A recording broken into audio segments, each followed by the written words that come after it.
Primarul orașului Sângera din municipiul Chișinău a fost găsit mort în această dimineață. Potrivit polițiștilor, acesta s-ar fi împușcat în cap cu o armă pe care o deținea legal. Polițiștii investigează toate circumstanțele în care s-a produs tragedia. Oamenii din localitate spun că era un om bun, însă în ultima perioadă părea deprimat. Că îl cunosc bine, suntem veri.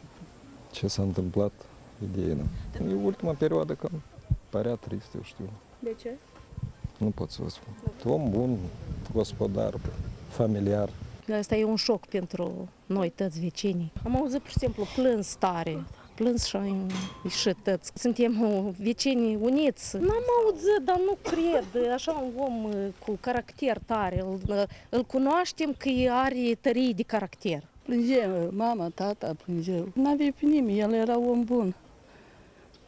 N-avea dușmani, avea, nu știu. Nu. N-avea nimica.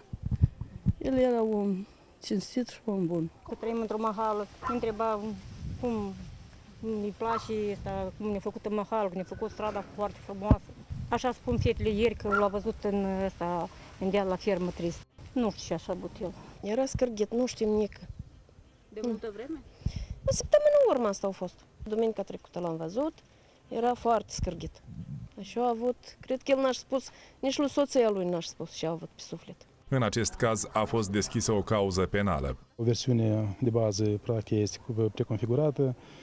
Nu avem semne că ar fi fost comis o infracțiune de omor, dar oricum toate versiunile vor fi verificate în cadrul unei penale. Mihail Lari avea 55 de ani și a fost ales în funcția de primar în anul 2015. Anterior, el a mai condus orașul Sângera din 1993 până în 1999, iar în 2009 a deținut interimatul aceleiași funcții. Mihail Lari era căsătorit și avea 2 copii.